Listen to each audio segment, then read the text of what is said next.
Northwest 369 with you, descending through 10,000 for 8,000.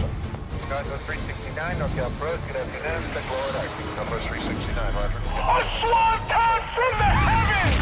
Holy hell! This June, the moments you can't miss, the matches you must see, and the stars that will make their mark.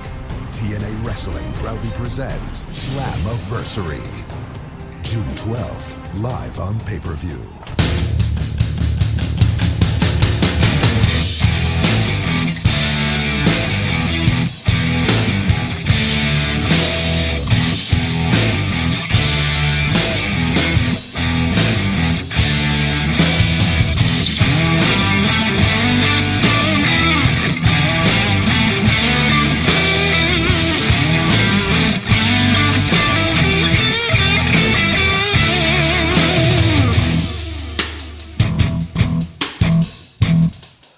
Number one fan site for Impact Wrestling, TNAsylum.net, and Old School Dirty Heels Productions presents the TNAsylum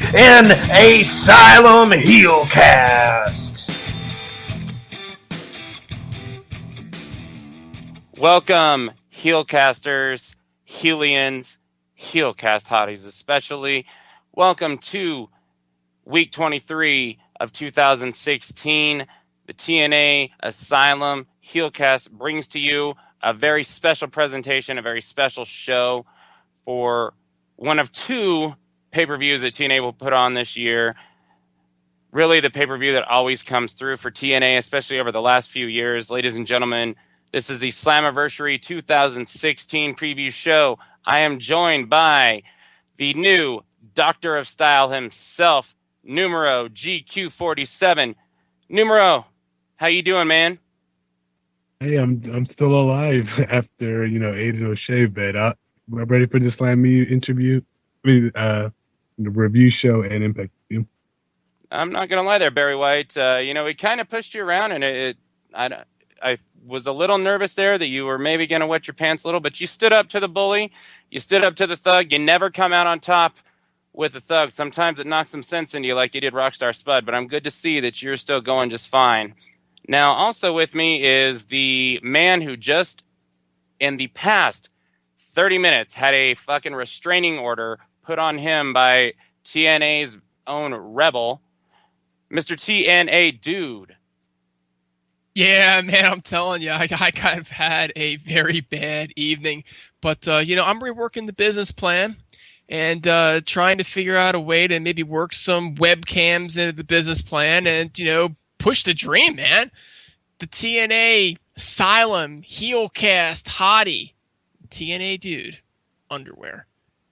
I'm not gonna lie. Since I don't got to kiss ass or anything anymore because I had to take Aiden O'Shea's side. But you all know if he wasn't there, I could have kicked his ass if I needed to. But I'll be honest with you now, dude. I like the idea. Who's not down with that?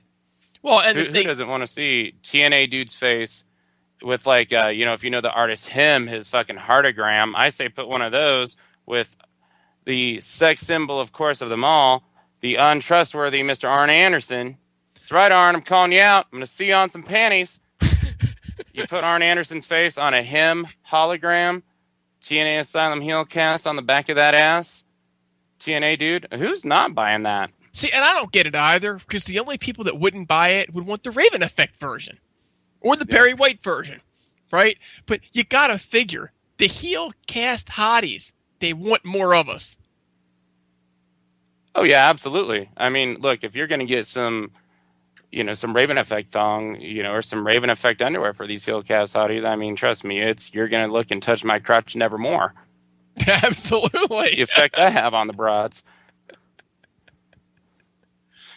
All right, guys. So, look, I don't know about you guys, but I love Slammiversary. This is my honest to God truth. So, I haven't been excited for a wrestling pay-per-view, and I honest to God, I couldn't tell you how long it has been. I get excited for MMA pay-per-views all the time. Like this past weekend when Michael Bisping won the middleweight championship of the world. But I am so excited. He did. Cool. I'm very disappointed in Uriah Faber. I hate Dominic Cruz. I'm a big Uriah Faber fan. I will say, watching Brock Lesnar get knocked the fuck out, so Raven Effect can tell the entire WWE universe, I told you so. Next month is going to be great. But seeing Daniel Cormier, if Daniel Cormier beats John Jones, it's going to be the greatest year ever. But back on topic now, guys. I am so excited for Slammiversary. This is the first wrestling pay-per-view I've been excited for in years. I'm not even exaggerating this. TNA is finally built to a pay-per-view. Slammiversary has been great. Even given the circumstances with last year, Slammiversary was still a great show in my opinion. You guys, are you guys in agreement with me here? Like, are you guys excited for Slammiversary like I am? It's the first time they've built up in a long time. Yeah, I'm definitely excited for this year. There's always this argument about Bound for Glory being TNA's biggest pay-per-view, but I've always seen Slammiversary, having that prestigious title as being TNA's bigger pay-per-view, just because there's more of a special vibe to it. It's the anniversary. I know TNA recently just celebrated, I think it's their 12th year episode of, airing Impact. So it just goes to show how much effort that TNA do try to put on when it comes to these, pay-per-views. I'm one of the only 2 live pay-per-views, and I think they've done a great job with it. Like we were talking about earlier, with the new generation of stars that we're seeing on this entire card. Guys, I'm not going to lie here. I was watching this week's show, and I just kept thinking to myself, for God's sakes, get it over with already. Just go to Slammiversary. I had enough of the build-up. And the truth is these storylines are not too well drawn out. They're actually just so good that I can't wait for Slammiversary. And, Raven, you kind of hit the nail on the head. This is the first pay-per-view that I have been, super excited about I can't remember. It was sort of you go back to when Hogan and Sting wrestled so many years ago that you were excited for it to finally happen. Of course, you also knew that was the culmination. With this, they can take this anywhere, and I'll tell you, it's great writing, it's fantastic execution. TNA has had a difficult time adjusting to these marathon tapings, but in this last set of tapings, really the last couple of sets of tapings, they figured it out and they have been killing it. Absolutely killing it. Yeah, 100%. Look, this is why, and this is what sucks about certain things is that, a lot of us, we read the spoilers, and I think this hurts TNA a lot because, not only can you already know the results, but I spoke with our executive producer, one half of our executive producer's OSH, Old School Heel, the man who has 3/4 of our name in his own name. I talked to him yesterday, and I said, I really think that this show, this go-home show that we just watched last night, I told him I think it's going to suck. I don't think it's going to be a good show, and I will be honest, I was so wrong. I thought this was a fantastic lead-in show. Like I told you guys, before we started doing the show today, is that I thought that the only gripe I had is that brawl with the entire ring where Eddie Edwards did that superplex onto the crowd of people and stuff, is I think that should have been the closeout to lead into Slammiversary, but this show kicked ass, man.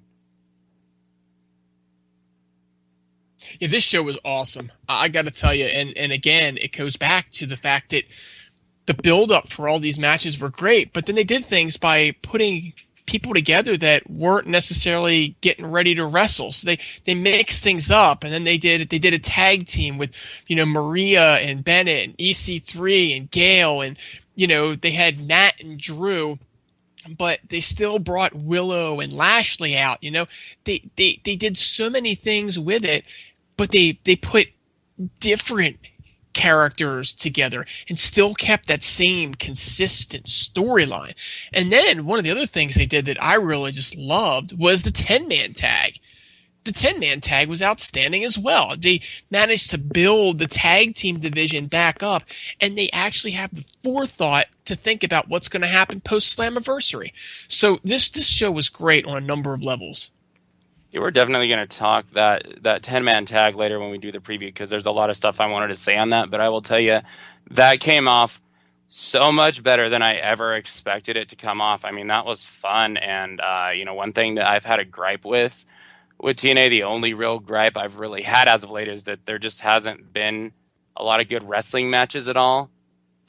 Really, since Decay versus the Wolves and the Monsters Ball, I can honestly tell you I haven't seen a match that I thought was like really good or stood out, and I think that's been lacking. But I'll tell you, Eddie Edwards against Trevor Lee was a good fucking match, and obviously I'm disappointed in the result, as everyone would know, but very good match that they had, and it was absolutely, I mean, just a very fun impact, and I think like for me, TNA it's been fun lately. I mean, it's just fun to watch. It's fun to tune in every week, and like I'm just having fun being a wrestling fan anymore instead of being like a smark or an armchair booker. And it's just, man, I am excited for Sunday. It is so worth the money. I'm glad I'm paying the money for it, and I think everyone out there, as we've said, pay the money for the show, support TNA.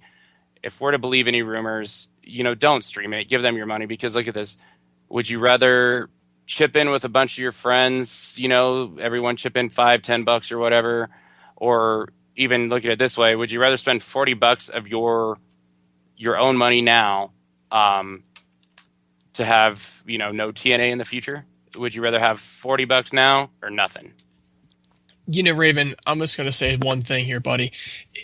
We have given TNA grief in the past on the show, in the comments on tnasylum.net, for different things. We've asked them to give us valets. Raven, what have they done? They have given us valets and managers both. They've given us valets and managers both. Okay? We have asked them to give us a proper build to a pay-per-view, and they've given us a very, very proper build to a pay-per-view. One of the best builds to a pay-per-view I've seen in a long time, any company. I was going to say ever. I mean, you took the words right out of my mouth, man. And so they've done this. And so I really think it's time that we say, look, this is a company that had their backs to the wall, right? Unnamed company number 1, unnamed company number 2, and Sinclair and everybody else was getting ready to invest in them and save them from being bankrupt. And this is how they've responded. Now, we don't know if any of that's true or not, but the point is that they've been there for us. They've delivered exactly what we've asked for. Now it's our turn to reach in our pockets and pay for the broadcast. Folks, that means pay for the broadcast. They only ask for your money a couple of times a year. It's not asking too much. No, and it's like reward them, reward them for what they're doing, because they're not only they're giving us what we've asked them and what fans have asked for, but I mean, we need to support them. They need our support. I look at it as this, like, TNA fans need to come together as one and support the company, come together with TNA, because dude, July 19th, shit gets scary for them regardless. It really, really is going to get scary with SmackDown coming there, because look, we could definitely see, the same kind of shit happen if TNA doesn't sustain these numbers. And I mean, guys, what a positive it is, because the last 2 years, I've went into Slammiversary just so down on TNA, and I am going into Slammiversary this year just so high on TNA. It's awesome to be back around. Yeah, and that's why we're kind of emphasizing the importance of actually buying the pay-per-view this year. We started, pitching the idea last week that it is just to reward TNA, for the changes and the strides they've been able to make this year. I think that this card on paper looks great, and we've seen the builds throughout the months, throughout the weeks, and I just want to show the appreciation not just for the TNA, but also for the people that work for them, because we know the one thing about TNA fans is that they're very loyal, and I think there's powers in numbers, and I think we can show that this Sunday if we all do our part in actually buying the pay-per-view. Yeah, I mean, before we hop in there, the last point I want to make is that, look, if they get a good number, if they make a good profit on this and people come together and actually pay their money and not stream it, or, get together with your friends, chip in the money, I mean, who's to say that they're not going to get the reward and say, all right, let's do more pay-per-views, because TNA needs more pay-per-views. They need more than just these one night onlys. They, for some reason, decide not to advertise or tie in. I mean, I want at least four pay-per-views a year. I'd like to see 5 or 6, probably more like 5. But I mean, let's just hope maybe this, it pays off for us and TNA. But guys, let's talk our beloved Slammiversary, because look, this is 2016's edition, but this is not the first Slammiversary. I've decided, and you guys were on board with me here, that we were going to talk our favorite Slammiversary moments. Numero, you've been a little bit quiet. You just chimed in there. It's good to hear you talking. Numero, what are some of your favorite Slammiversary moments throughout the past existence of Slammiversary? Well, I'm always gonna, have to stick with the knockouts, but I'll always say that my favorite Slammiversary match was definitely the Taryn Terrell versus Gail Kim last knockout Sandy match. I think there was a lot of, hesitation with that match, with, Taryn being so inexperienced and coming in as a, referee, just to see her work her way up to go against, a veteran like Gail, who was just as cocky and arrogant. I think the storytelling was just amazing, and just the physicality, really showed in that match. And, I've always, this isn't just me just because I'm a knockout, but I really think that the women really stole the show that year. So that's definitely a memory that I always take when it comes to Slammiversary. It's one of the matches I always think about. And who knows, maybe Maria and Gail will sort of surprise us. So that's what I'm kind of hoping for. Well, if we're going to talk moments, let's go back to last year. Jeff Jarrett returning and winning the inaugural King of the Mountain title, right? Leading to his rightful entrance into the Hall of Fame. That was a mark-out moment for me.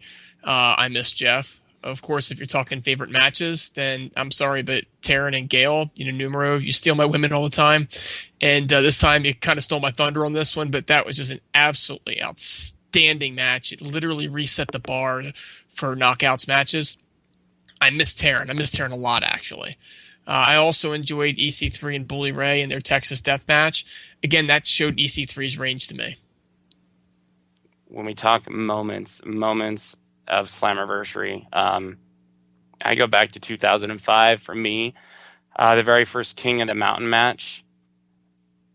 We have a new NWA heavyweight champion. You guys got any guesses who that was?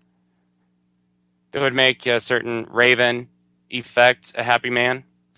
Oh, man. Who would make you happy? That would be... Probably Samoa Joe, Kurt Angle. It was Sting, the debut of Samoa Joe. Samoa Joe Jeff actually Jarrett. debuted at this event. Yeah, of course, it's Double J. Double J not walking out the champion. It was Raven. Raven getting the NWA World title. One thing that really... I was going to tune into TNA regardless because it was competition. It was another wrestling company after WWF had bought everyone out. But, the fact that WWF really screwed over a lot of ECW guys and used them like shit, including, Raven, Sabu, Sandman, those guys, they were treated fairly in TNA, and also a Diamond Dallas Page from WCW. The fact that TNA actually used him well was the reason that got me, to tune into TNA, and for Raven to win the title, that was just awesome for me. Moment-wise, that was the debut of Samoa Joe, as I said. There's been some dream matches that TNA has been able to put together, and those were moments for me. Like you saw Team 3D against the James Gang once, who was the New Age Outlaws. I mean, that's, the Dudleys against New Age Outlaws. Those are two historic tag teams. It wasn't the first time that they met, but it's a dream match. One dream match that TNA did that was a huge moment in my opinion, because it was like literally I'm all for the dream match, and I'm all for the very first time in the build. It was really the guy who was kind of the face of ECW in a lot of ways, other than, you can argue Tommy Dreamer, but we had Rob Van Dam against Sting for the very first time in 2010, and that, to me, that was just huge. It was really the symbol of ECW against the symbol of WCW. And, it didn't have any WWF bullshit involved in it. It was, it was a huge thing for me. It was just two huge legends of two companies that I just wished were still around. And that was awesome. Other things that stand out, Crimson, when he was undefeated, he offered that challenge. And James Storm, who had kind of walked away like he was never coming back, came out, answered it. And, he ended Crimson's undefeated streak real quick. And unfortunately, he kind of ended Crimson's career as well. 2013, the end of Sting's title reigns or title shots, because it just dragged on for too long. But Guys, the two that really stand out for me were the last 2 years, because 2014, something had to change. I was about to leave. I was about to just fucking be done with TNA because the product was so bad, and Slammiversary was just that turning point. They just went out and put on a good actual wrestling show, and then took the product to a different direction from there, because it's pretty well documented from anyone that is from TNA Asylum how much I was down on the product there. And last year, with all the stuff with Destination America, with all the just talents departing in a mass exodus, the screw up with the spoilers, to where they had to tape everything out of whack. But they came out and the show last year just kicked ass, and it really just, on a bad light in TNA, just turned it around for me. We're talking favorite matches. Numero, any matches other than Gale versus Taryn that really stood out to you in Slammiversary history you want to mention? Well, again, I'm just gonna stick with the knockouts theme. I definitely also like Brooke versus Gale, back when she won the title for the first time, just because they had that really good feel moment. This was when Gale was at, like, I think her 200-day plus reign, and Brooke was just growing as a performer. She was always seen as this model. She was still with Tara and the whole TNT, tag team. She sort of was able to break down her own, and just to overcome someone like Gale and to win the title in her home state, have the crowd behind her. I think it was just that, sort of good feel moment for a wrestler that you have who's worked really hard, and just to be at the top of the division. So that's another good memory I have with Slammiversary. Just because we've also, it's unfortunate, that Brooke eventually left, and she's pregnant now, but I think she really cemented her career as a wrestler in that match. There's a lot of matches to me that stood out, and thinking of just narrowing it down is definitely, it was hard to do, but I think back to 2006, America's Most Wanted against AJ Styles and Daniels. One of my, I think, either 1A or 1B would be 2011, the AJ Styles and Bully Ray match at that event was fantastic. 2012, Austin Aries against Samoa Joe. Love that. Of course, you guys have both brought it up, but Taryn Terrell just shocking the world in 2013. And I mean, you talk about putting knockouts and female wrestling on the mat. That was incredible. Match of the year, really. And I definitely, 2012, just a shout out, Aiden O'Shea's very distant relative, Jay Bradley, actually debuted on that, or not debuted, but that was his Slammiversary debut, as he defeated one creepy bastard to get the Bound for Glory series qualification there. That was 2013. That was 2012, son. Or no, wait, you're right. It was 2013. I apologize. You are very right, dude. Very right. The other two I got to mention, guys, is last year, there were two reasons why I bought that pay-per-view. And there were two matches I wanted to watch, and they did not let me down. And that was Austin Aries against Davey Richards, which was fantastic. The ending itself really took a lot out of the match, which it would have been an instant classic if that finish would have been better, but it was still a fantastic match. And the other one, which I think actually may be my favorite all-time Slammiversary match, was James Storm and Magnus's instant classic from last year. That was just a fucking war. Amazing match. I will go here real fast, guys. I will say that also was just terrible last year, because that was definitely a least favorite Slammiversary moment for me, because that was Aries, Storm, and Magnus all departing the company. Three former world champions, but really just three amazing talents. You had an original in James Storm that thankfully we got back, and Austin Aries, to me, him choosing the match style or the match type for that best of 5 finale and saying bra and panties match first was pretty good humor to me.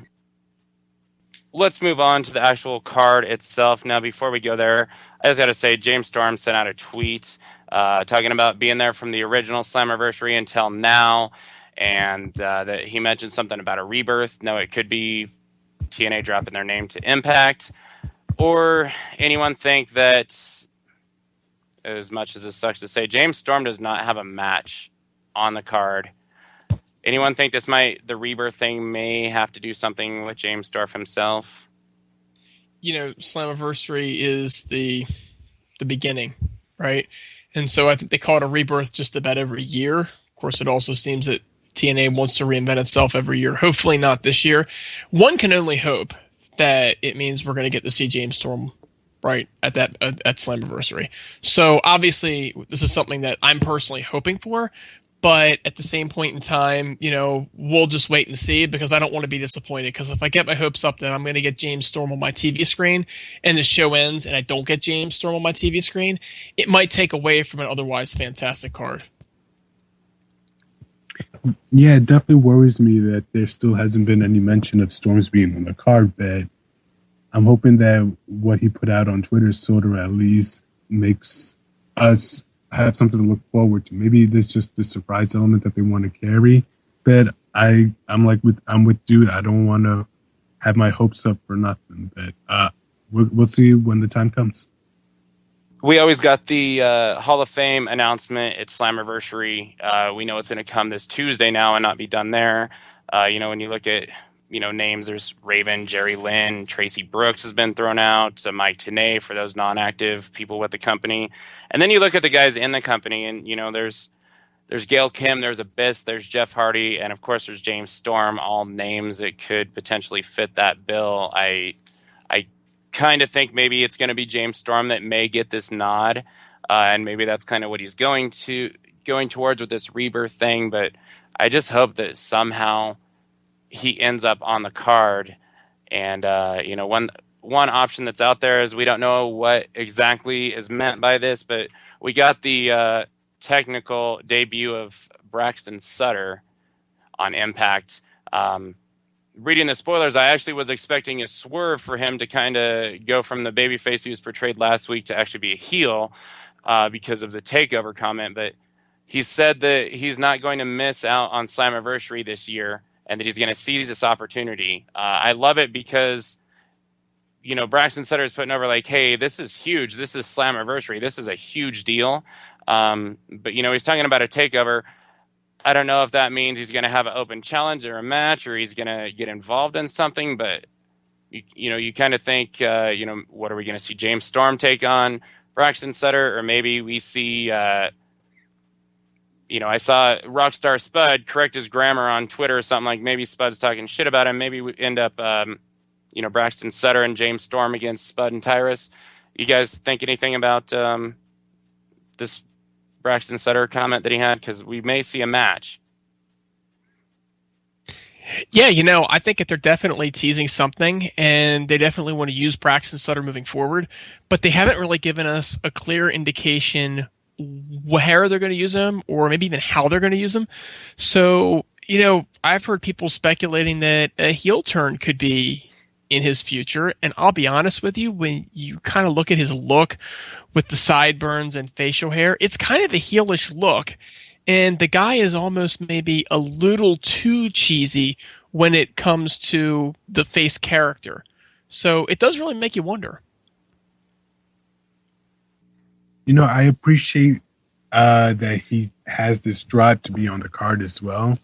But my fear is that he is going to just be in the singles. Well, we don't know just because of James Storm's, if he's going to be on the card or not. But I wouldn't be surprised if this side to have Braxton come out and say, I want to have a challenge. I want a match because I want to have this takeover. And then that's when we'll see Storms sort of, say, oh, I'll show you, I've been doing this for so long.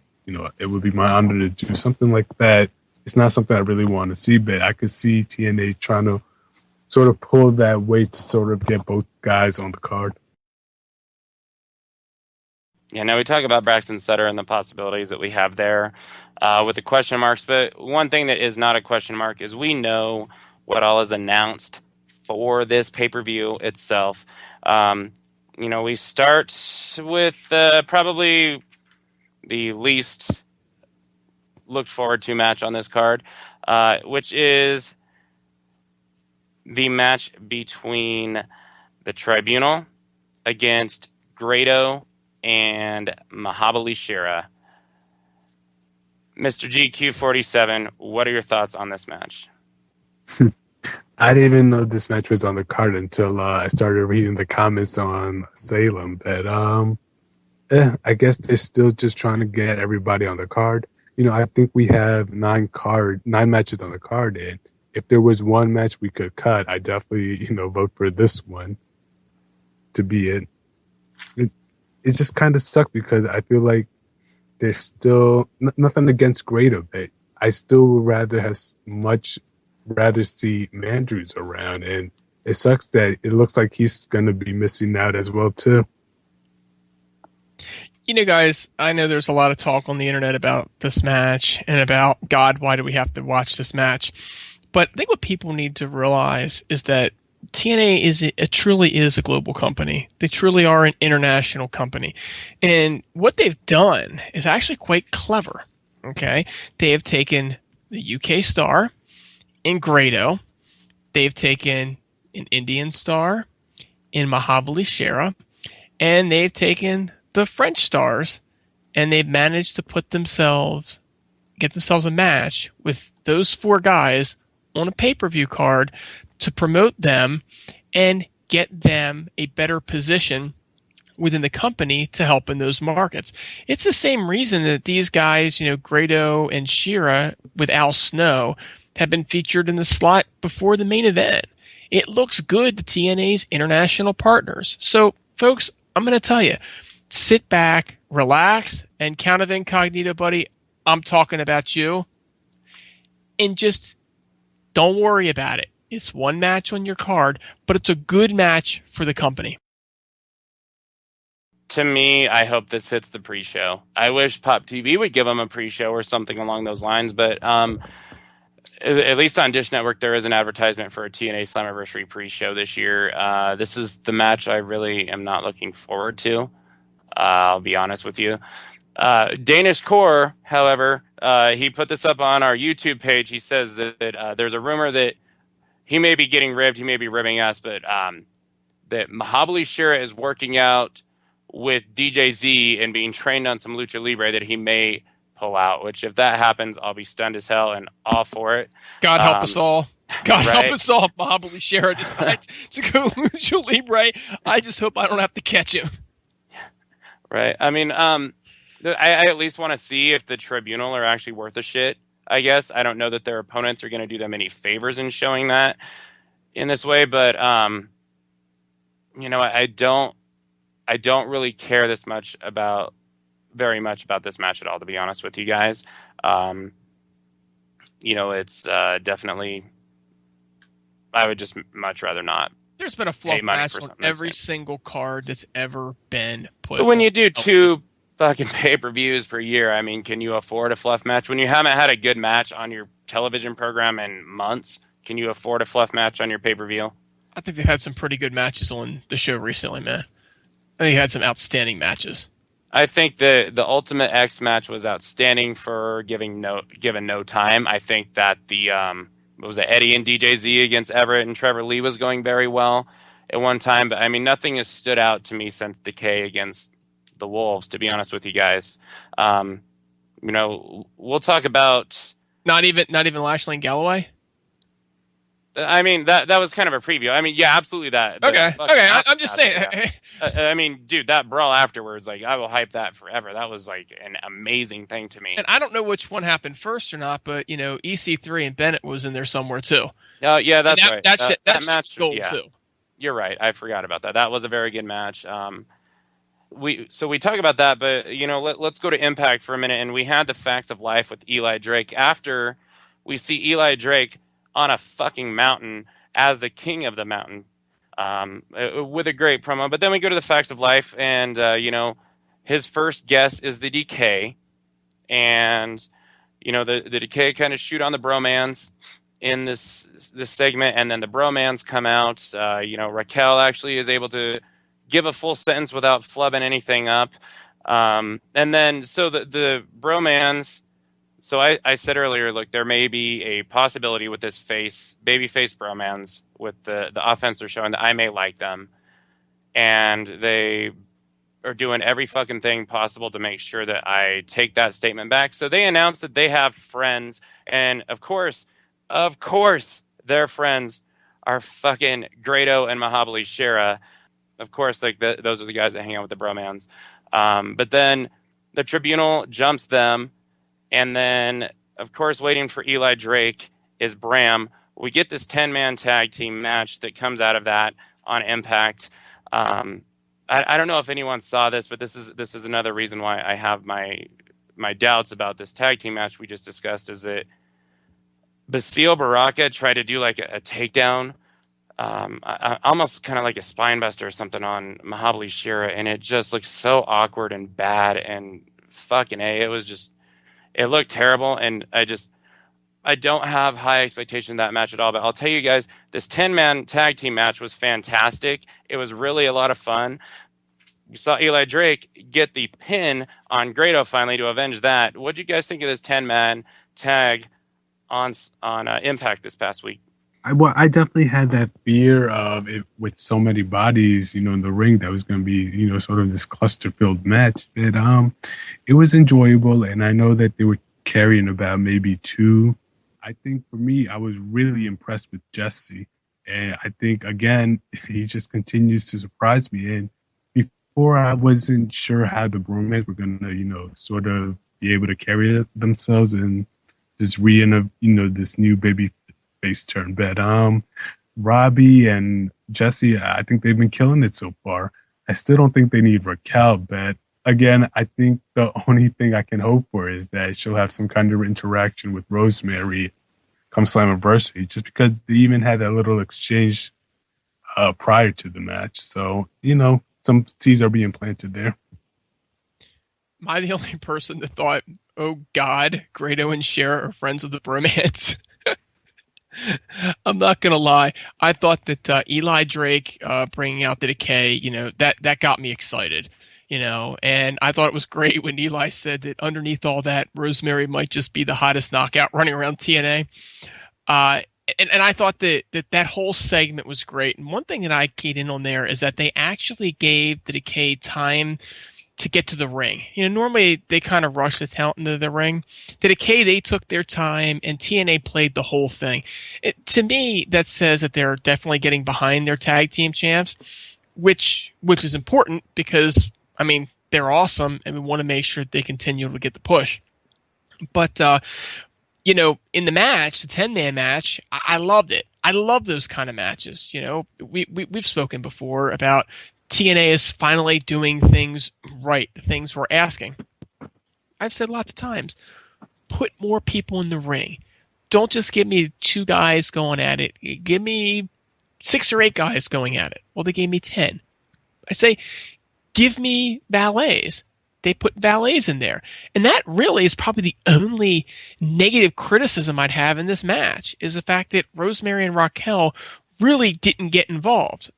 There were 10 people in the match, so it is asking a lot. But I thought overall, I actually thought Grado didn't look that bad, and I like the fact that Drake did get the win over Grado. Again, Raven, you mentioned it. It's payback from their previous feud.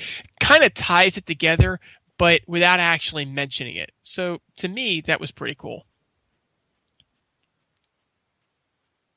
So, dude, yeah, absolutely. You are not the only one that mentioned, of course, the fucking bromans are friends with Grado and Shera.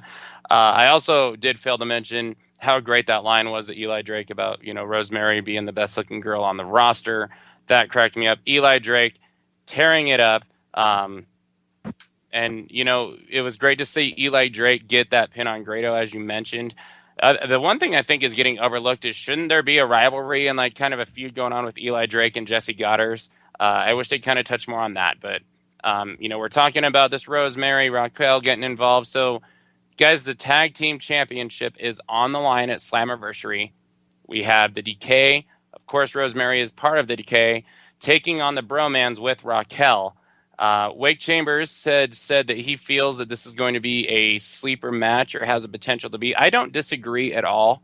I just don't think the bromans come off credible. But as far as what we're going to get in the ring, I think it's going to be a pretty damn good match, to be honest with you. I definitely don't hesitate to watch this. I wouldn't mind it if it ended up being a 6-person tag, with the belt still on the line. But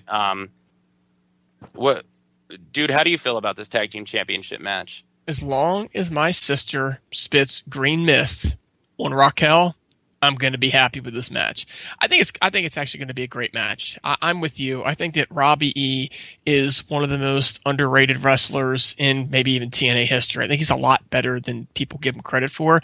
And we can't say enough good things about Jesse Goddard and how well, and how far he's come in such a short period of time. He's got a guy pressed over his head. He drops him, and the next thing you know, he gives a beautiful high drop kick to the partner. I mean, these guys are great, and we know how the Decay is. I mean, we've had them on the show, and they blew our minds when they were on the show. So I'm excited for this match. I actually am going to agree with Wake Chambers. Don't let him know I said that. Psst, I heard that. But I do think that this has the ability to be a sleeper match. It really does. Well, I definitely have to say that I'm with I definitely think that the Decay are going to retain, but I have to think that with the valets and managers that are at ringside, they're going to have to play some kind of role in this, just because they're featured on the posters. I bet I definitely want to see some physicality, just because that's what the Decay is all about. Yeah, the other thing that comes out of it is the match that I'll be honest with you guys, other than EC3 against Mike Bennett, and this is probably even more than the X Division match, this is a match I look forward to the most, is Bram against Eli Drake, King of Mountain Championship. Because I think this is a feud that needs to continue. I think this is a feud that I wouldn't see a swapping of the belt a time or two between the guys. I think it's two bright, young stars TNA can really carry with these two. It's the mid-card championship match. I'm really looking forward to this. I think it has potential to really be good. Are you as excited about this match as I am? I'll be honest, I'm not really too on board with this match, just because it feels like it's last minute with everything. But I'm not gonna discredit it, because this is a chance for the mid cards to have the spotlight, and I think Eli Drake and Bram are perfect perfect stars to bring that spotlight up to life. I think the King of the Mountain title needs some more prestige, and I'm hoping that through this match on Slammiversary that they get that chance to sort of highlight it and prove why there is this need for a mid-card title. I'm going to just go with it and say that I want Eli Drake to just remain champion. It's too soon for him to lose the title, so that's why I'm going to go with my man Eli Drake. I think this is an important match to have on the card. I think that they have to push the mid-card title whenever they can. I think it should be defended at every pay-per-view. I don't know, like numero 47 said, I don't know how you build the mid-card without featuring the mid-card. These are the stars of the future that will go from the mid-card to the top of the card. So I think it's important. I also would say that this is not maybe as well built as some of these other matches are, but that's okay. You only have so much TV time to build it. So because of the lack of build, I would say that this is a match that I'm maybe not as excited to see, but it could also be one of those matches that you look back on and go, wow, that match is a lot more important than it seemed at the time. All right, so let's put everyone on the spot here. Grado and Mahabali Shera against the Tribunal, with Al Snow playing the Bill Alfonso coach kind of role here. Numero, who you picking to win? I'm just gonna go with the new guys, the Tribunal. That's not a knock to the point that Jude was making earlier with the need to sort of, I guess, favor the international group. That I just feel like they need this win more, the Tribunal. Yeah, I'm going to agree with my buddy Wake Chambers, but for a different reason. I'm going to say that Grado and Shera will go over. Wake was just saying that they had more experience and were maybe a little bit more technical and athletic in general. I'm just going to go with the fact that I think the TNA is trying to appeal to the Indian crowd, and I'm going to play the Sony 6 card, and I'm going to play the Grado card, and I'm going to say that they're going to take that match. Wow. I'm going with the Tribunal. I think the Tribunal is new. I don't think they're going to job them out on really their first tag team match. That is my prediction here. Now, Numero, it sounded like you said you're picking Eli Drake to go over on Bram. Is that correct? Yes, just because I think he needs a longer reign than Bram does right now. I'm pretty sure Bram gets going to win it on a regular episode of Impact or maybe even live. So I'd rather see Eli just come off as a defending champion. All right, TNA dude, who are you picking to win this match? It's going to have to be Eli Drake. I just think that Eli Drake is going to go on and he's going to do a little bit more than Bram is right now. Again, I'm going to go back to the fact that I think that TNA is playing the safe card with Bram. I think that they're going to build him, but they're going to build him very safely and very carefully. So I'm going to stick with Eli Drake. This is a hard one for me to predict. I kind of feel like Bram's going to get a DQ win or something like that. I think it's kind of hard to take the title off of Eli Drake so far, but this is a great thing about this pay-per-view is it's super hard to predict a winner on quite a few matches, but it can actually go either way. I mean, honestly, really could. Yeah, I mean, I kind of worry that they're going to screw Eli Drake over because they haven't really built the guy up really well. Him losing a Grado to,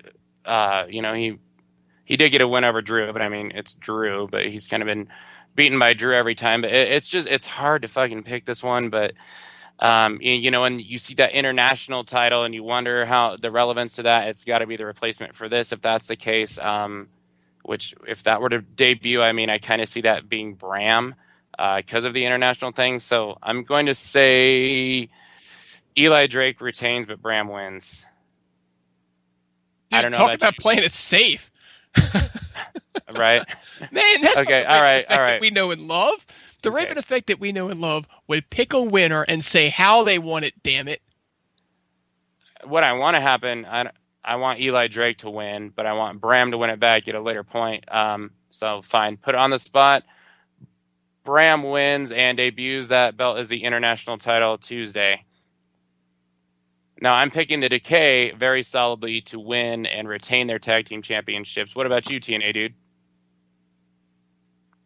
The Decay goes over. Yeah, there's no doubt that the Decay goes over. I mean, let's face it, we're setting up for the Wolves, so it's the Decay. Numero? Yeah, I'm sort of with the Decay too, just because I think they are one of the hottest things going TNA has going. So I don't see a reason for them to just sort of steam out. They're definitely going to be the winners this time around. Yeah. Now, you guys remember Griggers from last week, right? Yes, of course. Yeah. So there was one thing that was kind of cruel that was done to Griggers. Hey, Wake Chambers. Wake. Yeah, what's up? Get your ass on here. I'm on. What's your predictions on these matches, sir? On these matches, I'm going with these French guys, the Tribunal, with my terrible French accent. Pretty much for the same reasons that Numero said they need a win, and I just don't want the Truffle Shuffle to win. That's another reason. I tend to get my personal feelings involved with my predictions. Although if they call them the Truffle Shuffle at Slammiversary, I want them to win. I'm really dead set on that name, by the way. And I think it's kind of stuck. I think it's a great name. It works very well. Yeah.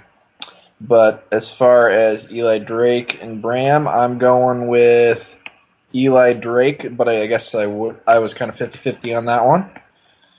I could see Bram going over if they want to extend the feud. And they have not been treating Eli Drake the best either, let's face it. But I think he's in for a push finally. I think they're seeing his talent. And Decay over Bromans, just because I don't think they're done jobbing. The Bromans, that is. So that's all I got for those three there. Thank you very much, Wake. Now, we all love TNA. We all watch TNA every single week. Speaking of guy who loves TNA right now and watches every single week, Old School Heel. I know you're out there. You rang? Yes, sir. Now, I don't know if this is actually Housekeeping. It sounded like Broken Matt Hardy was actually who answered there, but apparently that may be Mr. Old School Heel himself. Did somebody step on Wake's balls again? Yes, he has testicle cancer. That's very nice of you to point out to everyone. I was trying to keep that a secret. Come on, man. Live strong, Wake. We're all here. You help. You better have yellow bracelets. Threw those away after the steroid thing. So, Mr. Old School Heel, who you got on these three? What is it now? Tribunal against Truffle Shuffle. Eli Drake against Bram. And the DK against the Bromans. Okay, here's what's going to happen. The Bromans are going to start a ski school. Much like they did they're going to do a summer school to live up to their 80s B-movie potential. They're going to raise enough funds through this ski school to where that somehow enables them to beat the Decay. I don't really have all the semantics worked out with this yet, but it's going to happen. And I forgot the other two already. What was it now? Hey, Wake, edit this pretty good, please. I will. Because I'm very sleepy. By that I mean keep it all in. Yeah, Wait a minute. I thought Wake was editing the first part of the show. No, I'm actually editing the first part. I'm doing this. Damn it. Yeah. I'm fucked. Yeah, you are. I am so... Just like you want to be. I feel like I'm wearing that underwear. The Heelcast underwear. With the target on the back. Big Chambers coming in. Target on the beehole. That target on the back is right on the butthole area. It goes without That's saying. not getting edited out, folks. That's No, that butthole comment staying in. When we're talking ass play on the Hellcast, it stays in. Well, the other matches were Eli Drake versus Bram, and the other one was Truffle Shuffle versus the Tribunal. Gotcha. The Tribunal and Grado and Shera, it's really hard to tell, I think. Like, you would assume that Tribunal will get the win just because they're a better act. But Grado and Shera, TNA's had a hard-on for them since they've been here. No matter what people have said about them, they won't give it up. So something's going to happen, and Grado and Shera are going to leave looking pretty good. Eli Drake and Bram, I think TNA's going to want to prolong this as much as they can. So I don't think Eli Drake's going to lose the title, but I do think he's going to lose the match. Bram's going to come out looking pretty good in this. It's going to lead on a couple weeks later where Drake gets his revenge. So we'll see what happens. Now we saw Sienna come out in a number one contender match, as Ali introduced. Sienna versus Madison. For the winner gets the shot at Jade for the Knockouts title. Madison now has the worst theme song in TNA by a lot, which is actually saying a lot as well. And Sienna completely dominated her on her way to getting that title shot over a 5-time champ. So Jade against Sienna. I think on paper this match looks really good just because it's something fresh and something new, but kind of just like the King of the Mountain title match, there just hasn't been a real build to this match, so it's kind of treated as an afterthought. I remember when Matthews was going through the whole card on, I mentioned this when he was going through the card of Slammiversary. This match and the King of the Mountain match were kind of overlooked, so for me, it just sort of says where TNA are, seeing the priorities when it comes to these two title matches. But the match itself, I think that this is a hard one to predict. I'm going to say that Jade's going to retain just because I think she hasn't had a real fulfilling title reign, and it would be too soon to strap the title onto Sienna. But I think it was ridiculous to see Madison somehow earn this title contendership match when she's been away from, Impact Wrestling TV for 3 weeks. But I guess it was just sort of to give a reason why, Jay's going to square off with Sienna. But I'm going to go with Jade on this one. Numero, I'm going to take you to task a little bit on this. Jade's been off TV quite a bit too, and she's the champ. So yeah, I look at this as this is just a gatekeeper match. This is just them trying to establish Sienna within the division by giving her now a victory over Madison. They already proved that she could be beaten by Gail Kim, and now they've kind of fed her to Madison, and she spit her up and chewed her out. So I look at it as that's the purpose behind this match. In terms of who wins the Knockouts title match, I think it's just too soon for Sienna. I think the only thing Sienna really has going for her at this point is the fact that she's got Maria behind her, and Maria wants her to win. But I think that they are going to book Jade strong. I think they've been booking Jade strong. I think more than anything, this is a way to get, Jade onto the card, get the Knockouts title on the card. And let's face it, we're going to actually be treated to not one, but 2 Knockouts matches. Oh, let me take that back. 1 Knockouts match, and then whatever the Gail Kim and Maria Kanellis fiasco turns out to be. But it will be, let's face it, it will be entertaining.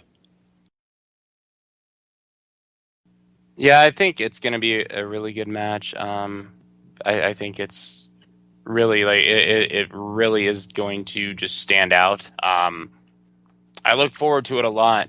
I think Sienna's been booked incredibly well.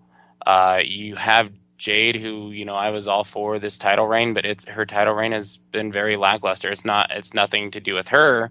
It's the way she's booked and used, and that's disappointing for Jade. But really, I mean, I'm at the point where I'm 100% want Sienna to win. I want Sienna to win the belt. She's been awesome. They've booked her so well. She just completely dominated Madison. That's what I want to see happen. We'll go predictions here in a couple minutes as we move on to the other one, which in my opinion is the best built to match. And it got, I don't know, years and years and years. The Adam Cole versus Jay Briscoe and ROH, I feel, was very well built too. It took like a year to get to it. But this is built to better than that, but it's not really that good of a match. But we saw an Impact. There's the thing about Maria having a broken hand, but we see the tag match, which was EC3 and Gail Kim against Mike Bennett, and what turned out to be Allie, with Gail Kim getting the pinfall over Allie, and then the assault on Gail Kim for her leg. A lot of people thought that maybe it would be Allie stepping in to face Gail Kim in Maria's place. Now there's definitely an angle there where we don't know if Gail can compete. I don't know what to expect out of this. It kind of seems like it'll even the playing field for Maria, so I assume it's going to be Maria against Gail in that match. I'm not looking forward to the match itself, although the build to it has been fantastic, and you definitely want to see it. Dude, what are your thoughts on it? It's just like this. Don't you just want to see Gail Kim finally get her hands on Maria Kanellis? Right? No. No.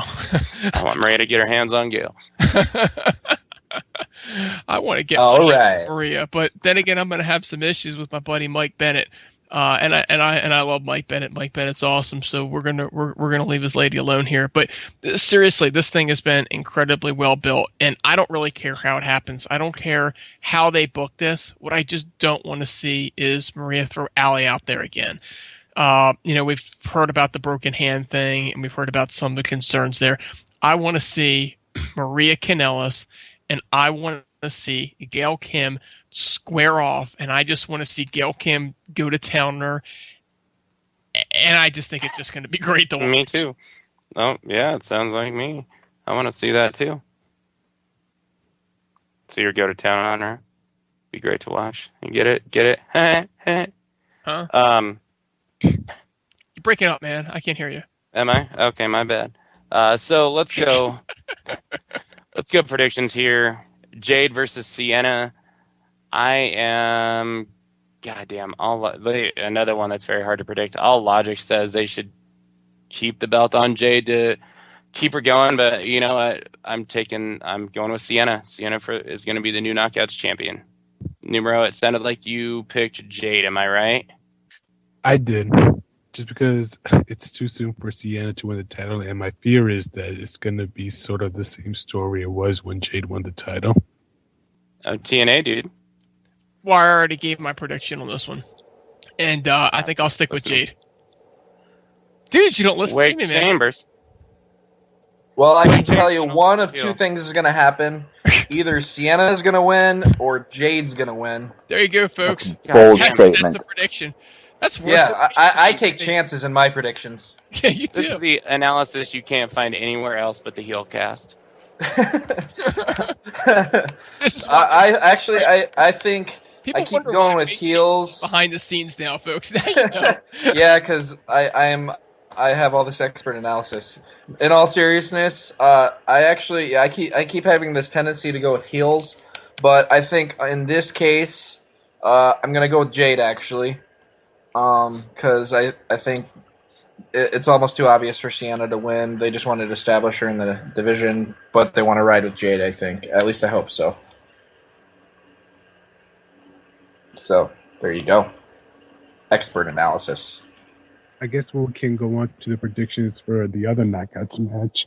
I'm just going to get the win over Gail, just because traditionally Gail loses these Slammiversary matches, and she's going in with this kayfabe injury, which gives Maria the win to at least have an advantage over Gail. Dude, who you got?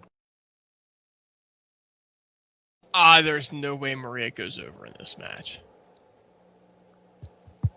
I second what TNA dude said right there.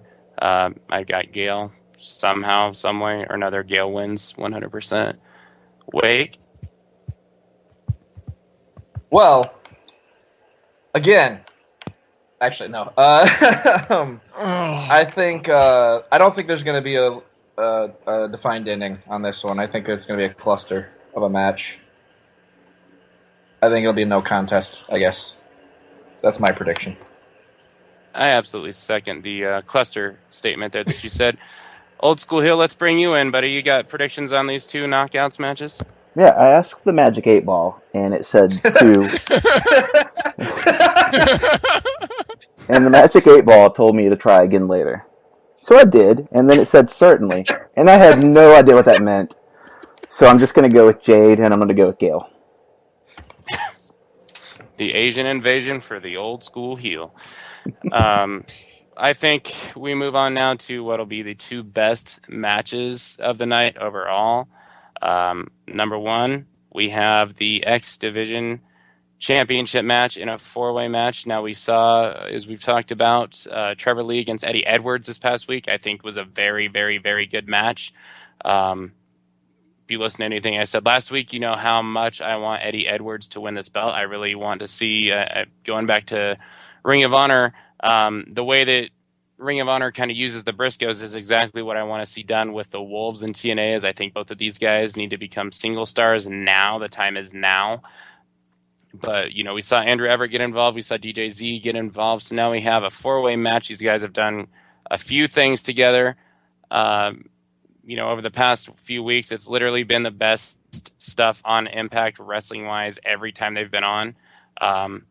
Two things I hope for in this match is that it's elimination rules, not one single pinfall wins the match. And the other thing that I want to happen is I want them to get enough time allotted to have the great match.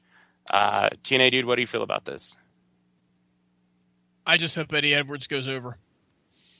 I really do. I'm not convinced that he's going to go over, but that's really what I want to see. These guys are going to put on an outstanding match. Eddie Edwards, from bell to bell, one of the top wrestlers in the world. Can't deny it. Can't argue it. The guy is absolutely outstanding. Completely deserving of a singles title run. Then you've got Trevor Lee. Trevor Lee, you know, he gets a little bit of knock for being a bit generic with his look. I was reading an article about that today, actually. And yes, he is, but the guy can go. They're going to do great things in this match. The match will absolutely be too short. That is a prediction that you can write down, mark it in stone. There's no way it can't be too short because these guys could go all night and we would still love it and we'd still want more. Yeah, I think I love this X Division match that we had on Tuesdays. But I actually think that Eddie is going to win the title this time around just because they sort of hinted of how close he was to it. So this has to be the moment that he actually wins the title. Although I wouldn't be against, DJZ getting a run with the title again. Highly unlikely, but I wouldn't be against it. I could definitely see DJZ winning too, and I have no problem with him getting the reign myself. The other match that we talked about, Full Metal Mayhem. Now we saw Matt Hardy wrestle Drew Galloway. We saw some weird Willow sightings with Jeff Hardy. And then during the match, we literally see a bunch of Willows in the crowd with the fans. We see a few Willows come out on the ramp. We see a fucking nude Willow. That's right, a naked Willow. And then Jeff Hardy comes out. Him and Matt are brawling.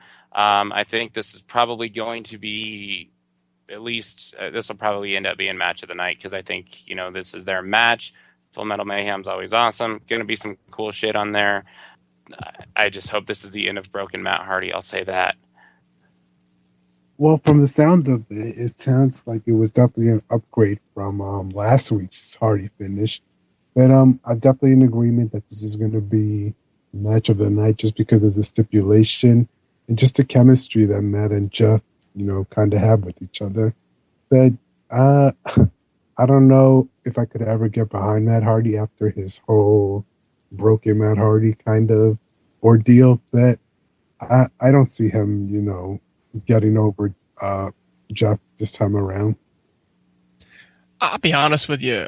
This is the best character work Matt Hardy's done. Now, I mean, that train wreck of whatever you want to call that thing at the end of last week's show, right? That was just like, pound your head against the floor, throw something at the TV set bad. It was awful. But when you consider the broken Matt Hardy character, he's actually doing good character work.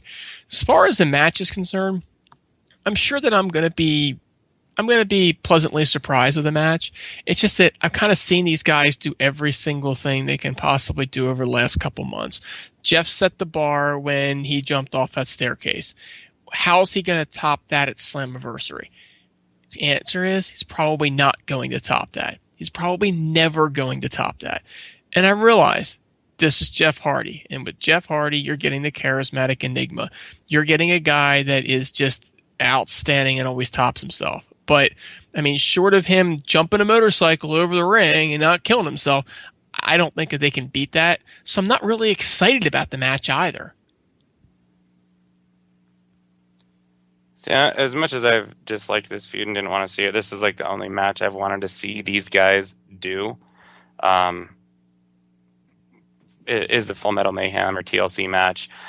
So prediction-wise, X Division title match has to be Eddie Edwards.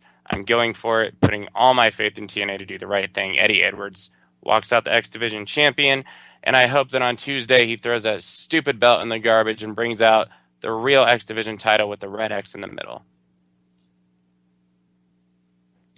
Well, one of a few things is going to happen. Eddie's either going to win, or Trevor's going to win, or somebody's going to get disqualified, or, oh, what the hell, I sound like Wade Chambers now. Look, guys, Eddie Edwards is going to go over in this match. Trevor Lee has had the belt for quite some time.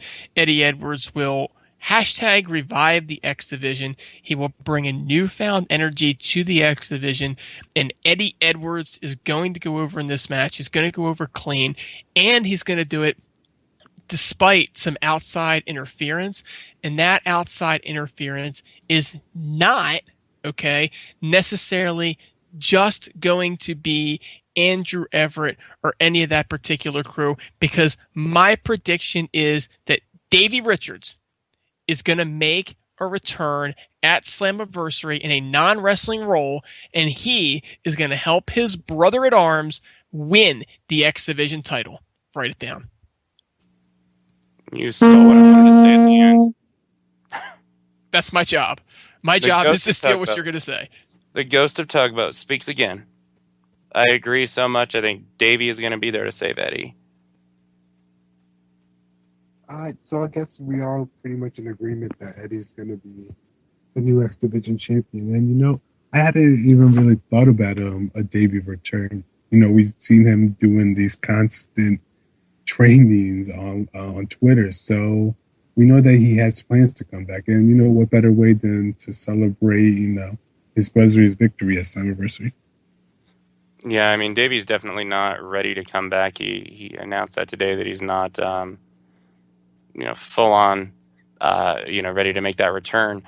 So, you know, I don't expect a wrestling role, but I think he's going to be there to make sure Eddie gets the victory.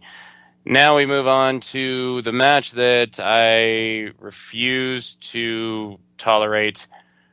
If Matt Hardy wins, Matt Hardy, for some reason, is the most protected guy on this roster.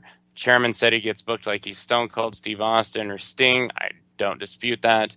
Matt normally wins the first match in all these series of Hardy matches, but I'm picking Jeffrey, Brother Nero Hardy, to come out on top. Double A, the untrustworthy son of a bitch. Who you picking? Going against you on this one. Going to go with Matt. Look, who won the last match between them? Pretty much is Brother Nero, right? And who's had kind of the upper hand throughout? Brother Nero. So I think that Matt is gonna get the win here. And if you think about it, so far, I've predicted a lot of faces, and the Decay, who I don't know, I kind of treat them like they're a face anyway because I like them so much. So I'm gonna go in this match with Brother Nero. I'm going to go with Jeff on this one. How about Old School Heel? I was checking out the Arn Anderson groupies. What are we talking about? X Division prediction and Full Metal Mayhem prediction. Nice. I'm gonna go with what dude said. Brothers' arms and stuff. Like Davey's limbs will help Eddie win the match. Dude, I think that's what he was saying. That match. I think that's what he was saying. We were talking about. I asked some predictions on both. I thought we were talking about Brother Nero. Oh, we're getting there. Oh, okay. At some point, I don't know when. First, we got to talk about a wolf pack, and then we can talk about another brother. Space Cadet OSH is my favorite character of the night. No, it's that's definitely a better example. Dude's joining him there. I am so sleepy. All right, let's move on to Maybe Val Kilmer will come out and get revenge on Jeff Hardy for the Willow character. I was going to say, we're talking Val Kilmer now or Top Gun? No, Val Kilmer now. It's not as funny if it's older younger Val Kilmer. I am so glad Val Kilmer now could probably eat Matt Hardy, and that is saying a lot. I didn't specify how he's going to get his revenge. And that is a sumo match waiting to happen. Well, I consulted my life coach on these, and I guess I have a question. I don't know how soon Davey is coming back. What was his injury again? Like an ACL? Yeah. Okay, so that might be a while. I'm going with Eddie Edwards, and I think they're really high on him, and they let it ride and let him revive that X Division. And I just got to say, I'm very grateful to TNA for giving us X Division on a weekly basis for the last month now, I would say, right? Almost a month. And that has just been spectacular, and I just hope they continue it. Hashtag revive the X Division, and all we need is a little bit more pace, and I think this is going to be match of the night on Slammiversary. I think they were just teasing, and that's why it was so slow this last week on Impact of a match. And I think this match is going to tear the house down. Hopefully they give them enough time. That was a big house too, wasn't it? That Matt Hardy has. Yeah, they're going to tear his house down. X Division style. I wonder if they'll use a miter saw. Yeah, perhaps a miter saw or a vibrating hammer. I think they're going to use a single bevel. That's just my guess. They don't need no double bevel for that. And I think they built it with an auto hammer. I think they're going to use Rebby sledgehammers, if you know what I'm talking about. Yeah. The wrecking balls. They're going to fall out The sometime. wrecking balls, Raven. Prediction. I'm going to say this. Prediction of the night. Slammiversary. Oh, boy. Wardrobe malfunction. I knew it was coming. It has to. Then I will be too. Speaking of You wardrobe, just want to see how stretched that skin is on those things, don't you? Sure. Whatever gets me to see them. Or one. I don't care. Just give I me wonder one. where they took the skin from. I mean, you have to have skin for those things, don't you? I am going to hope that it is the foreskin of Brother Nero's fat brother Matt. No. Well, you do remember how big Matt I don't got. even want to hear it. Matt used to be really big. That extra skin had to go somewhere. Mm-hmm. It's fat liposuction out of Matt Hardy's ass. That's a great way to donate, though. I mean, if you're going to donate, that's the way to do it. You know, guys, we talk about what our predictions are for match of the night, and I think those probably were the biggest two. But let's talk about our most. I think Shea will make fun of anyone who says this, but our probably the match I think damn near everyone is, except for Numero, looking forward to the most, which is the Miracle, Mike Bennett against the 1%er. The man who is going to bitch slap God, the man who is going to burn God's church down, the ass-kicking machine, Ethan Carter III. I am so excited for this match. Great stuff on Impact again, as always. I'm going to say this right now. It's late. Ethan Carter III gets the win, and I think eventually it gets set up for a rubber match with some sort of a gimmick involved in it. No, I was going to say, I think there's definitely a lot of passion between both men just to deliver on this match. Never thought, Mike was going to be the one to end EC3's, street clean. So I think there's definitely a lot of, clashing egos going into this match. But I'm definitely excited to see this match. But I'm going to go with Ethan, getting the win over Mike this time around. Well, we're going to be unanimous then, at least the three of us, because there's no way that Mike Bennett goes over this here. And let's face it, if you follow Mike Bennett on Twitter, and if you don't follow Michael Bennett on Twitter, you should follow Michael Bennett on Twitter. But he's even said, win or lose, this is going to be a great match, right? It doesn't bode very well. And let's face it, like Raven, like you said, there needs to be a rubber match between these two. And the way you keep it going is I win, you win, I win, you win. That was the big thing with Hogan. That's the way he liked to do business. And that's why he liked, Macho Man so much, because they could just keep going. He'd win one, then they get the wife involved, then he'd lose one and whatnot. So this is definitely a lot like that. Especially with the Maria dynamic, it's a very, very similar thing that TNA can do. And yeah, there's no doubt about it. EC3 goes over here. It's the right thing to do for the company, for the business, and all the individuals involved. Let's just go ahead and do it. Wake Chambers and Old School Hill, get in. Let's keep you guys on. Get in what? Somebody was going to go there. Get in on this. No, seriously, what match? Jesus Christ. EC3 and Mike Bennett. That one everyone wants to fucking strip that. Ladies and gentlemen, executive producers of the Heelcast that sit on the phone and don't pay attention to a goddamn thing we're talking about.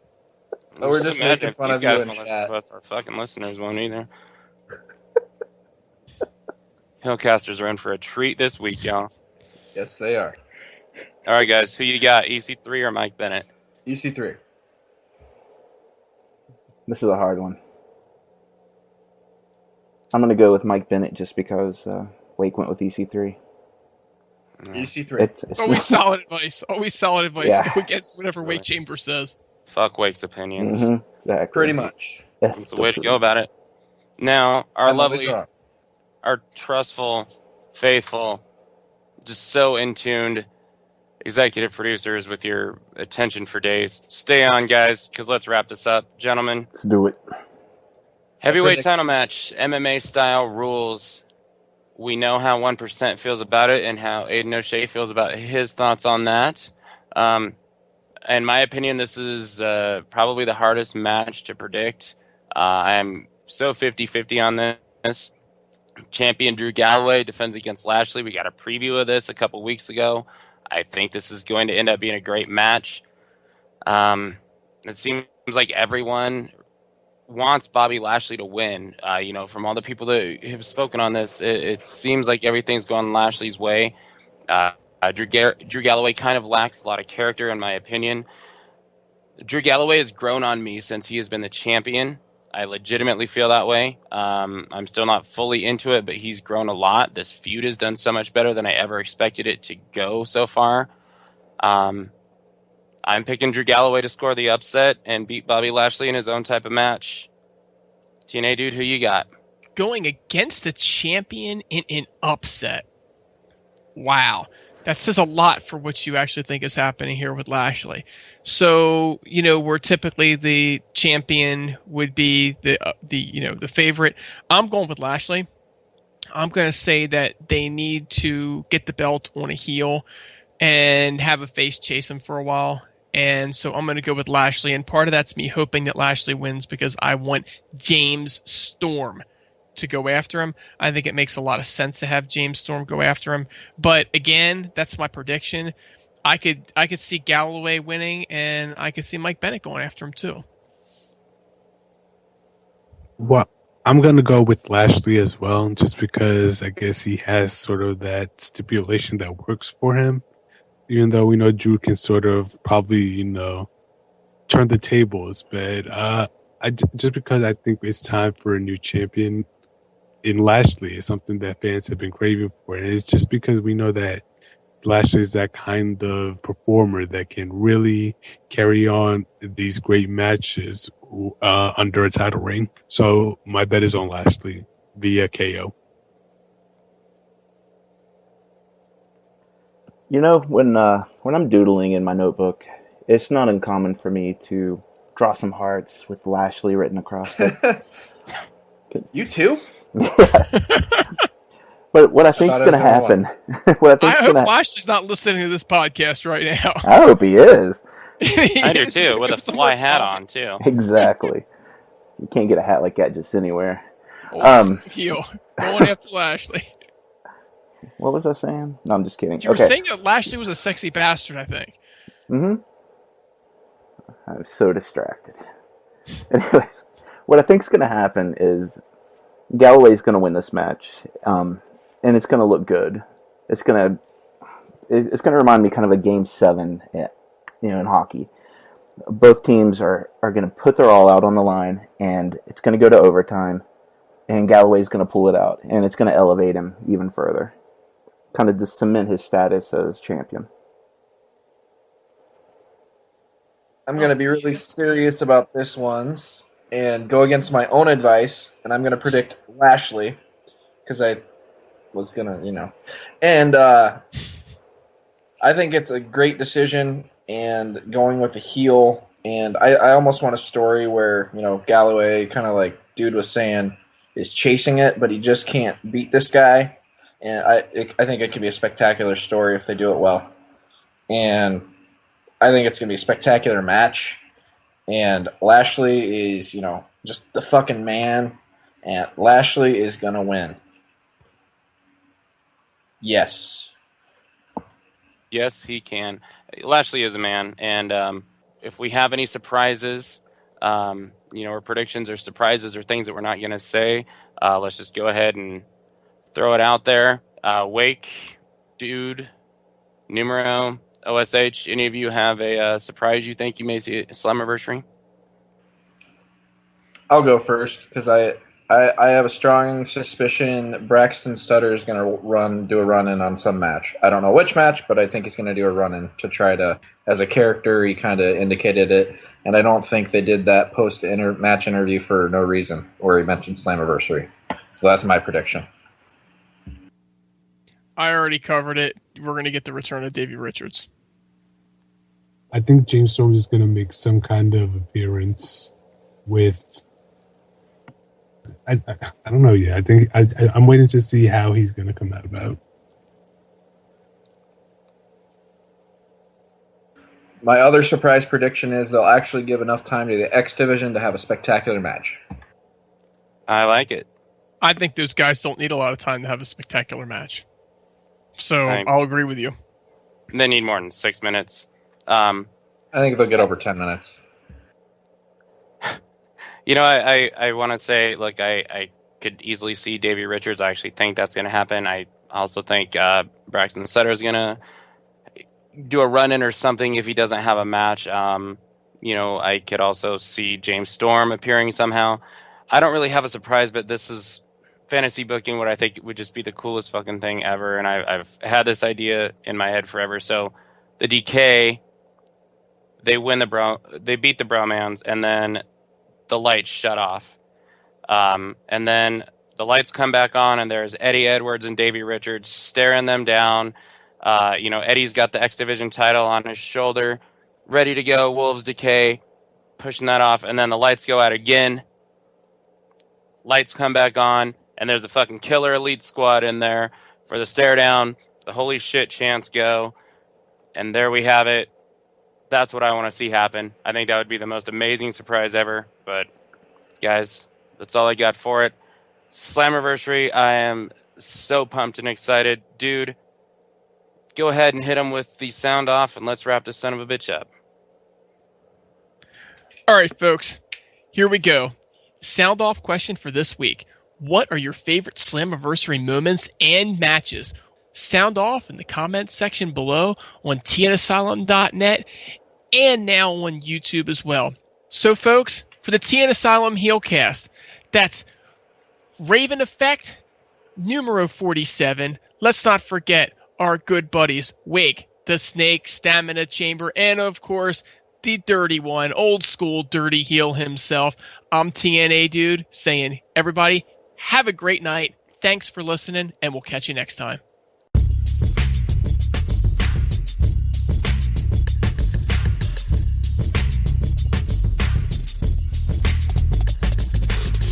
Hey everyone, TNA Dude here. Now you see, Aiden O'Shea, he's a great wrestler, a great talker, and he's great on Twitter too. But look, it's also clear that he doesn't recognize a great business idea when he sees one. He does make a good point though. We realized after talking to him that we can't survive on just Heelcast Hottie underwear. I mean, even if it does say TNA Dude on it. So we've gone back to the drawing board and we've created a whole Heelcast product line. Now, we're not just making Heelcast Hottie underwear, we're making Heelcast Hottie tank tops, t-shirts, muscle shirts, exercise shirts, skirts, sweaters, sneakers. If you can wear it, we're selling it. Jewelry? You got it. Bracelets, necklaces, charms, earrings, nose rings, belly button rings. Our motto is, if you've got a spot for it, we've got a ring for it. But that's not all. We've got accessories too. Handbags, purses, merces, even a fanny pack for Count's Boys Grado. And we're not leaving the guys out either. We've got an entire line of t-shirts, including my personal favorite, the TNA Dude is my favorite Heelcaster Cheat the Win t-shirt. And t-shirts for all the Heelcasters, including the numero 47 is my hero t-shirt, the Wake the Snake Chambers Boa Constrictor t-shirt, the old school heel smells like a goat t-shirt, and of course, an entire line of Raven Effect rant t-shirts where each will feature a different rant, magnifying glasses not included. We've also got limited order items, including the Grigger's 12 Heelcast jersey and the hashtag Robbie E for Champ FK9 sweater vest.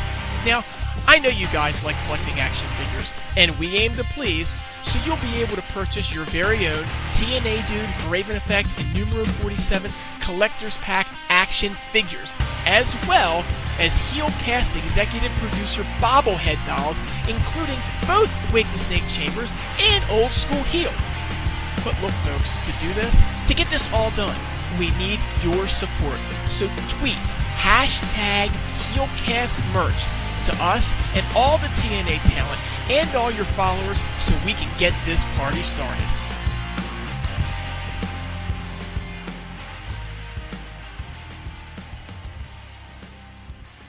Rethink Crochet by Eco Bro and Mantis Army.